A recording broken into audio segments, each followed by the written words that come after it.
یہ کہانی ایک ایسے انسان کی ہے جو روشنی ڈھونڈ رہا تھا، مگر اسے حقیقت تب ملی جب اسے معلوم ہوا کہ چراغ کبھی بجھا ہی نہیں تھا۔ ایک پرانے شہر کی گلیوں میں زاہد نام کا ایک نوجوان رہتا تھا۔ وہ ہمیشہ یہ محسوس کرتا تھا کہ اس کی زندگی میں اندھیرا ہے، جیسے اس کے دل میں کوئی روشنی نہیں، کوئی سمت نہیں۔ وہ اکثر سوچتا کہ شاید اس نے کچھ کھو دیا ہے، شاید اس کے اندر کبھی کوئی روشنی تھی جو اب بجھ چکی ہے۔ اسی احساس کے ساتھ وہ زندگی گزارتا رہا، ہر دن ایک جیسے سوالوں کے ساتھ، ہر رات اسی خالی پن کے ساتھ۔ وہ روشنی کی تلاش میں ہر جگہ گیا، اس نے کتابیں پڑھیں، لوگوں سے سیکھا، عبادت کی تنہائی اختیار کی، مگر اسے وہ روشنی محسوس نہ ہوئی جس کی وہ تلاش کر رہا تھا۔ اسے لگتا تھا کہ شاید اس کے اندر کچھ کمی ہے، یا شاید وہ اس قابل نہیں کہ وہ سکون اور روشنی پا سکے۔ جتنا وہ تلاش کرتا اتنا ہی وہ تھک جاتا، جیسے وہ ایک ایسی چیز کے پیچھے بھاگ رہا ہو جو اس سے دور ہوتی جا رہی ہو۔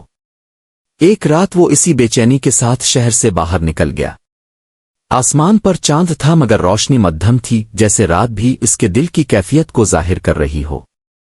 وہ چلتا رہا یہاں تک کہ وہ ایک ویران جگہ پر پہنچ گیا جہاں ایک پرانی سی جھونپڑی تھی۔ اس جھونپڑی کے اندر ایک ہلکی سی روشنی نظر آ رہی تھی۔ زاہد آہستہ آہستہ اس کے قریب گیا اور اندر داخل ہوا۔ اندر ایک درویش بیٹھا تھا اور اس کے سامنے ایک چھوٹا سا چراغ جل رہا تھا۔ اس چراغ کی روشنی نرم تھی مگر واضح تھی، جیسے وہ اندھیرے کو دھکیل رہی ہو۔ زاہد اس کے قریب بیٹھ گیا اور بولا، میں روشنی ڈھونڈ رہا ہوں مگر مجھے کہیں نہیں ملتی۔ درویش نے چراغ کی طرف اشارہ کیا اور پوچھا، یہ کیا ہے؟ زاہد نے کہا، یہ ایک چراغ ہے جو جل رہا ہے۔ درویش نے پوچھا، اگر میں کہوں کہ یہ چراغ تمہارے اندر بھی ہے؟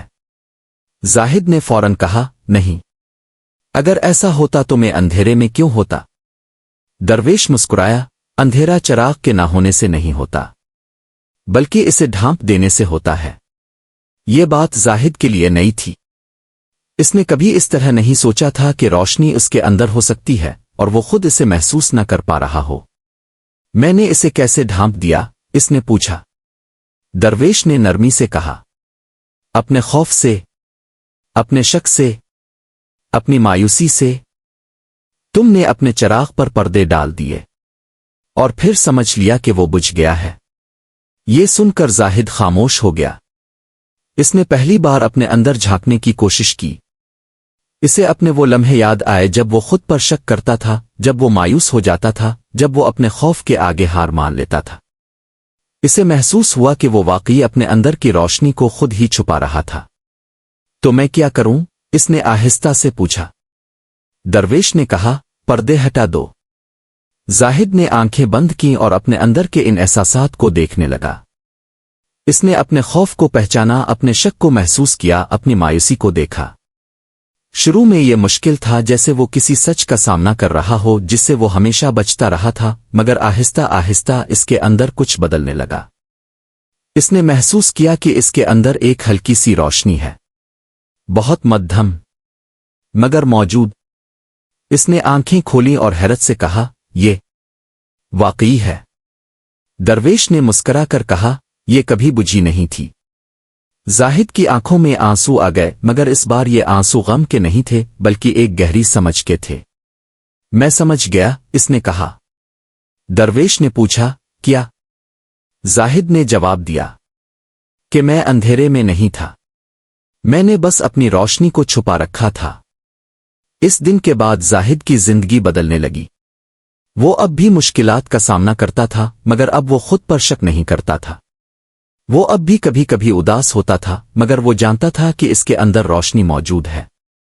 اس نے سیکھ لیا تھا کہ اصل روشنی باہر نہیں بلکہ انسان کے اندر ہوتی ہے، اور جب وہ اپنے خوف اور شک کے پردے ہٹا دے تو وہ روشنی خود ظاہر ہو جاتی ہے۔ کچھ مہینوں بعد لوگ اسے دیکھ کر حیران ہو گئے، کیونکہ وہ پہلے جیسا مایوس انسان نہیں رہا تھا بلکہ اس کے چہرے پر ایک نرم سی روشنی تھی۔ ایک دن کسی نے اس سے پوچھا، تمہیں روشنی کہاں ملی؟ وہ مسکرایا اور بولا، میں نے اسے کہیں نہیں پایا، وہ ہمیشہ میرے اندر تھی۔ سبق: انسان ساری زندگی روشنی تلاش کرتا ہے مگر حقیقت یہ ہے کہ روشنی کبھی بجھتی نہیں، ہم خود اسے اپنے خوف اور شک سے چھپا دیتے ہیں۔ اور جب ہم وہ پردے ہٹا دیتے ہیں تو ہمیں وہ روشنی نظر آ جاتی ہے